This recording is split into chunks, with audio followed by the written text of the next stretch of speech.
వల్లిని తీసుకొని ఇంటికి వచ్చిన భాగ్యానికి ఊహించని షాక్ ఇచ్చిన రామరాజు అసలు ఇదంతా ఎలా జరగబోతుందనేది ఈ వీడియోలో తెలుసుకుందాం. అమూల్య విషయంలో వల్లి చేసిన కుట్రని తెలుసుకున్న చందు ఇక వల్లిని తీసుకొని తన పుట్టింటికైతే తీసుకువెళ్ళిపోతాడు.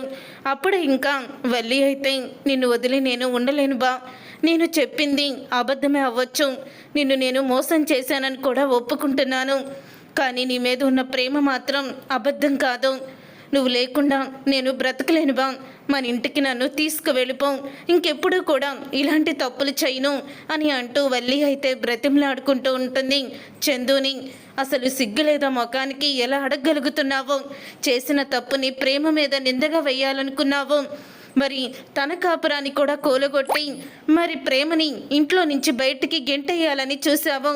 ప్రేమని ఇంట్లో నుంచి బయటికి గెంటేయాలని చూసిన నువ్వు ఇప్పుడు నా గురించి మాట్లాడుతున్నావా, నా మీద ఉన్న ప్రేమతో మాట్లాడుతున్నావా అని నిలదీస్తూ ఉంటాడు చందు. అయితే అది కాదు బా అని అంటూ ఉంటే, నోరుమై, నువ్వు ఇక నాకు భార్యవి కాదు, నీకు నేను భర్తని కాదు, నీకు నాకు ఎటువంటి సంబంధం లేదు అని వెళ్ళిపోతాడు.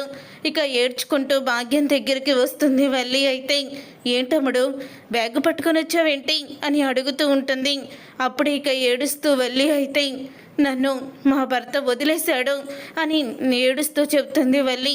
అది విని ఒక్కసారే భాగ్యం ఆనందరావు షాక్ అయిపోతూ ఉంటారు. ముందు నుంచి మీరు చేసిన మోసాలు అన్నీ కూడా తెలుసుకొని ఇప్పుడు నా జీవితాన్ని ఇక్కడ వదిలేసి వెళ్ళిపోయాడు. ముందు నుంచి చెప్తూనే ఉన్నాను, మనం చేసిన మోసాలు నాటకాలు బయటపడి నా కాపురం మొత్తం కూడా కూలిపోయింది, నా బా నన్ను వదిలేసి వెళ్ళిపోయాడు అని అంటూ ఉంటుంది వల్లి. అయితే ఏంటమ్ముడు నువ్వు మాట్లాడేది ఏంటి, నువ్వు చెప్పేది, అల్లుడు గారు నిన్ను వదిలేసి వెళ్ళిపోవడం ఏంటి అని అడుగుతూ ఉంటుంది భాగ్యం.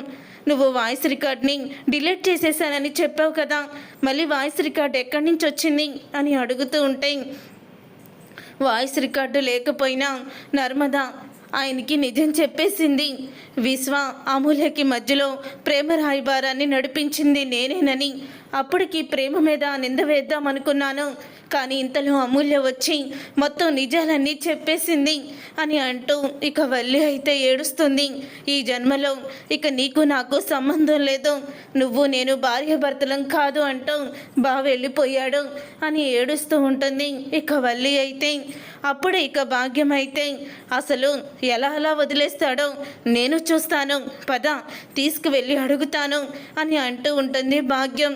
ఒసే భాగ్యం, దీంట్లో మనదే కదా తప్పుంది, నువ్వెళ్ళి ఎలా అడుగుతావే అని అంటూ ఉంటాడు ఆనందరావు. అయితే తప్పు చేశాము ఒప్పుకుంటున్నాం కదా, ఆయన ఆడపిల్ల జీవితాన్ని ఇలా నడి రోడ్డు మీద వదిలేస్తారా, ఆయనకి ఆడపిల్ల ఉంది కదా, అడుగుదాం పదా అని అంటూ ఉంటుంది భాగ్యం. వల్లిని తీసుకొని రామరాజు ఇంటికైతే బయలుదేరుతుంది. ఇంతలో ఇక చందు అయితే వస్తాడు. అదేంట్రా బయట నుంచి వస్తున్నావు, వల్లి ఎక్కడా అని అడుగుతూ ఉంటే, వల్లి ఇంట్లో లేదు అని అంటూ ఉంటాడు చందు. అసలు ఆవిడ గారికి ఇంట్లో కళ్యాణం పెట్టుకొని అంత రాజకార్యాలు ఏమున్నాయని ఎక్కడికి వెళ్ళింది అని అడుగుతూ ఉంటే, అప్పుడు ఇక చందు అయితే అంటూ ఉంటాడు, ఎక్కడికి వెళ్ళడం ఏంటి, తన్ని పుట్టింటి దగ్గర వదిలేశాను అని చెప్తూ ఉంటాడు చందు. ఇక ఆ మాట విని ఒక్కసారి షాక్ అయిపోతూ ఉంటుంది వేదవతి. అందరూ కూడా షాక్ అయిపోతూ ఉంటారు. వల్లిని పుట్టింటి కాడ వదిలేయడం ఏంట్రా, నీకేమన్నా పిచ్చి పట్టిందా అని అంటూ ఉంటే, వల్లి చేసిన మోసం నాన్న అలాంటిది అని అంటూ ఉంటాడు. వల్లి మోసం చేసిందా, ఎవరిని మోసం చేసింది, ఎందుకు మోసం చేసింది అని అంటూ ఉంటే, వల్లి మన కుటుంబాన్ని నాశనం చేయాలని, మన కుటుంబాన్ని విడదీయాలని ప్లాన్ చేసింది, అమూల్య జీవితాన్ని నాశనం చేయాలనుకుంది అని మొత్తం నిజాలన్నీ బయట పెడతాడు.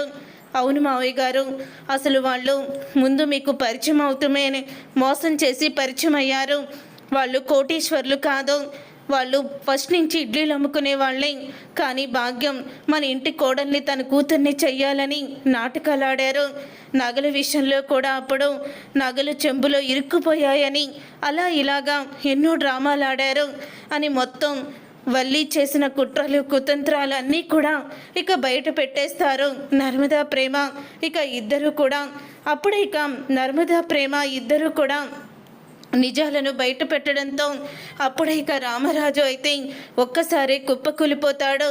ఇక ధీరజ్ అయితే ప్రేమ ఏ తప్పు చేయలేదని, అమూల్య విషయంలో ప్రేమ తప్పు నిర్ణయం తీసుకోలేదని ధీరజ్కి అర్థమవుతుంది. అప్పుడే వేదవతి అయితే అవునండి, నా చెవులతో నేను విన్నాను.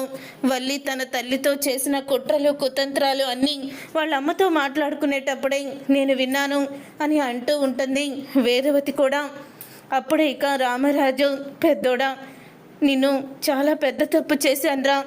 నేను చూసిన సంబంధమే పెళ్లి చేసుకోవాలని నీ దగ్గర మాట తీసుకొని ముందు వెనుక ఆలోచించకుండా నీకు పెళ్ళవటం లేదని ఆ వల్లిని తీసుకువచ్చి నీ జీవితాన్ని నాశనం చేశాను అని అంటూ ఉంటాడు, బాధపడుతూ ఉంటాడు రామరాజు. లేదు నాన్న, వాళ్ళు చేసిన మోసానికి మీరెందుకు బాధపడుతున్నారు, బాధపడకండి అని అంటూ ఇక చందు అయితే అంటూ ఉంటాడు. అప్పుడే ఇక అంటూ ఉంటుంది నర్మద అయితే, మావయ్య గారు, ఎప్పుడూ కూడా మన కుటుంబాన్ని మేము నిలబెట్టాలని చూసాం, కానీ పరువు తీయాలని ఏనాడు అనుకోలేదు అని అంటూ ఉంటే అప్పుడే ఇక సాగర్ అయితే, మరి ఇంతలా మోసపోయేటప్పుడు తెలియలేదా నాన్న మీకు, వాళ్ళు మోసం చేస్తారని, మోసగాళ్ళని మీకు అర్థం కాలేదా? మీరు చూసిన సంబంధమే పెళ్లి చేసుకోవాలని చెప్పి వాడి జీవితాన్ని నాశనం చేసేశారు కదా అని సాగర్ మాట్లాడుతూ ఉంటాడు. సాగర్, నువ్వు కాసేపు నోరు మూసుకుంటావా అని అడుగుతూ ఉంటుంది నర్మద అయితే. ఇంతలో ఇక భాగ్యం అయితే వల్లిని తీసుకొని వస్తుంది. అప్పుడు ఇక వల్లిని తీసుకొని వచ్చిన భాగ్యాన్ని చూసి కోపంతో రగిలిపోతూ ఉంటాడు రామరాజు. అప్పుడు ఇక వల్లి అయితే రామరాజు కాళ్ళ మీద పడి, మావయ్య గారు, నేను చేసింది తప్పే, ఒప్పుకుంటున్నాను. దయచేసి నన్ను మాత్రం నా పుట్టింటికి పంపించకండి, ఇంకెప్పుడు కూడా ఇలాంటి పనులు చేయను అని అంటూ ఉంటుంది వల్లి అయితే. అప్పుడే ఇక వల్లి మాటలకి రామరాజు అయితే అంటూ ఉంటాడు, ఎవరమ్మా నువ్వు అని అంటూ ఉంటే ఒక్కసారి వల్లి షాక్ అయిపోతూ ఉంటుంది. మావయ్య గారు అని అనగానే, అలా పిలవకమ్మా, అలా పిలిచే అర్హతని నువ్వు కోల్పోయావు అని అనగానే, అన్నయ్య గారు అంత మాట అనకండి, దాని కాపురాన్ని నిలబెట్టడానికి మేము అబద్ధం ఆడాం తప్ప వల్లి ఎప్పుడూ కూడా మిమ్మల్ని మోసం చేయాలని అనుకోలేదు. ఏదైనా తప్పుంటే అది మాదే, మా కూతురు జీవితాన్ని నాశనం చేయకండి అని అంటూ ఉంటే, ఏంటమ్మా అన్నావు, మళ్ళీ చెప్పు అని అంటూ ఉంటాడు రామరాజు. మా కూతురు జీవితాన్ని నాశనం చేయకండి అని అంటూ ఉంటే, మరి నీ కూతురు చేసిన పనేంటమ్మా, నీ కూతురుతో కలిసి నువ్వు చేసిన పనేంటి? మరి మాకు కూడా కూతురుంది, ఆ కూతురంటే పంచ ప్రాణాలే మేము పెట్టుకున్నాము. పెళ్ళి కుదిరి రేపు పెళ్ళనగా ఒకడితో నా కూతురు ఒకడు కిడ్నాప్ అయ్యేలాగా వాడికి సహకరించి మా పరువు తీసేసి నన్ను హాస్పిటల్ పాలు చేశారు. నా శత్రువైన ఆ సేనాపతి కొడుకుతో నా కూతురు ప్రేమలో పడేలా చేశారు. ఇవన్నీ ఎందుకు చేశారు మీరు? అంటే మీ కూతురుదే నా జీవితం, నా కూతురుది కాదా? మాది జీవితాలు కావా, మా ఈ ప్రాణాలు కావా అని అడుగుతూ ఉంటాడు రామరాజు. ఎప్పుడైతే నా కూతురు జీవితాన్ని నాశనం చేయాలని కంకణం కట్టుకొని మీరు ప్లాన్ చేశారో ఆ క్షణమే వల్లి ఈ ఇంటి కోడలుగా ఎప్పుడూ కూడా పోయింది అని అంటూ ఉంటాడు రామరాజు. అయితే దయచేసి మీ అమ్మాయిని తీసుకొని వెళ్ళిపోండి, చందుకి నేను మరో పెళ్లి చేస్తాను అని అంటూ ఉంటాడు రామరాజు. ప్రేమించిన అమ్మాయిని వదిలేసుకొని నాకిచ్చిన మాట కోసం ఈ వల్లిని పెళ్లి చేసుకున్నాడు, లేకపోతే వాడి జీవితం ఎంతో బంగారంగా ఉండేది అని అంటూ ఉంటాడు రామరాజు. నా కూతురు జీవితాన్ని నాశనం చేసి నా ఇంటిని ముక్కలు చేసి మీరు ఆనందపడాలని చూశారు కదా, చేసిన పాపం ఊరికినే పోదు, మీ అమ్మాయిని తీసుకొని ఇక్కడి నుంచి వెళ్ళిపోండి అంటూ ఇక షాక్ ఇస్తాడు రామరాజు. అయితే చూసారుగా ఫ్రెండ్స్, రాబోయే కథలో ఖచ్చితంగా ఇలాగే జరగబోతుంది. మరి ఇలాగే జరగాలని మీరైతే కోరుకుంటున్నారా?